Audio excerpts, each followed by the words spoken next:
চলে আসলাম আমরা দিনাজপুরের কাছাকাছি। তো এই হচ্ছে কাঞ্চন ব্রিজ। এখানে আবার অনেক সময় পুলিশ নাকি লুকিয়ে থাকে শুনেছিলাম। তো এখানে তো কলা বেচতেছে সেই সুন্দর সুন্দর, দেখি যাওয়ার সময় কলা কিনে নিয়ে যাব। ও এ হচ্ছে দিনাজপুরের কাঞ্চন ব্রিজ, দেখতে পারতেছেন। এখানে পানি পুনি কিচ্ছু নাই। বুঝলাম না, বাংলাদেশ নাকি নদীর দেশ, নদীমাতৃক দেশ বাংলাদেশ। তো নদীর যে অবস্থা ভাই বিশ্বাস করবেন না।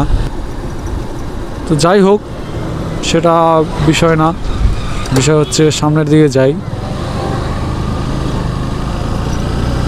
দিনাজপুর যেহেতু আসছি, তো দেখি দু একটা ফ্রেন্ডের সাথে দেখা করতে হবে, কারণ এই ব্যাটারা যখন আমার এই ব্লগ ভিডিওটা দেখবে, আমি আপলোড করে দিব যখন, যে দিনাজপুরে আসছিলাম, হ্যাঁ, তো তখন এই ব্যাটারা কাউমাও শুরু করে দিবে যে বন্ধু দেখা করলা না, ফোন দিলা না, এই দিলা না, সেই দিলা না।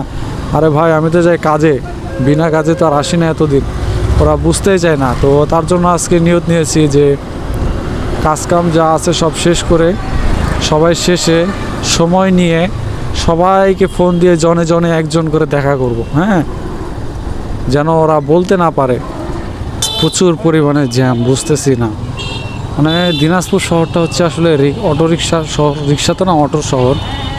দিনাজপুরে এত পরিমাণ অটো, মানে বিশ্বাস করবেন না, বাংলাদেশে আর কোথাও মনে হয় এত পরিমাণ অটো নেই। যারা দিনাজপুর শহরে থাকে তারাও আসলে অটোগুলোর জন্য বিরক্ত হয়ে গেছে যে এত পরিমাণ অটো, দেখছেন, মানে কি একটা অবস্থা।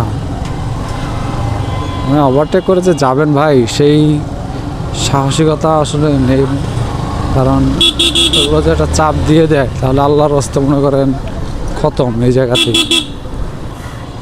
দিস ইজ মামু। মামু সব আটকায় রাখছে একলাই, বুঝছেন, দেখতেছেন সবাই সুন্দর শৃঙ্খলভাবে থেমে আছে। আসলে এত সুন্দর মার্কেট আশেপাশে, দেখে শপিং করতে ইচ্ছা করতেছে, কিন্তু বাইক রাখার মতো কোনো জায়গা নাই বিধায় শপিং করতেছি না। তো দেখি যাওয়ার সময় এখান থেকে কিছু কেনাকাটা করতে হবে। দেখছেন একেবারে মানে ভরপুর, মানে ফুল ফুল একবারে জমজমাট বাজার, সেই পুরা ভিউটা আসলে অস্থির।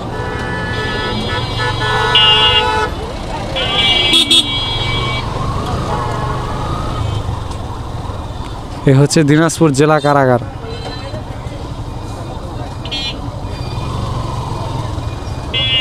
ওয়াও, ফুটপাতে কি সুন্দর সুন্দর জুতো বেচতেছে, কিনতে হবে।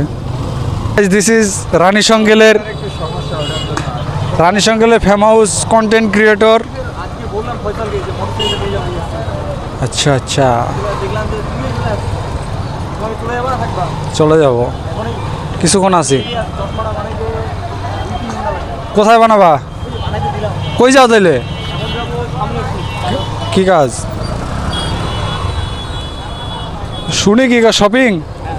তো ওটা বললেই হয় শপিং। তোমার শপিংকে আমি নেবো মিয়া, ফাইজলামি করো, হ্যাঁ?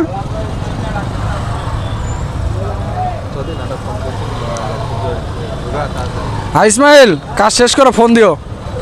আমিও করছি তো শপিং, গরিব হইতে পারি তাই বলে কি শপিং করবো না আমরা? আল্লাহ তোমাকে মতো টাকা পয়সা দেয় নাই। আমরা তো মানে আমরা তো, ফোন দিও।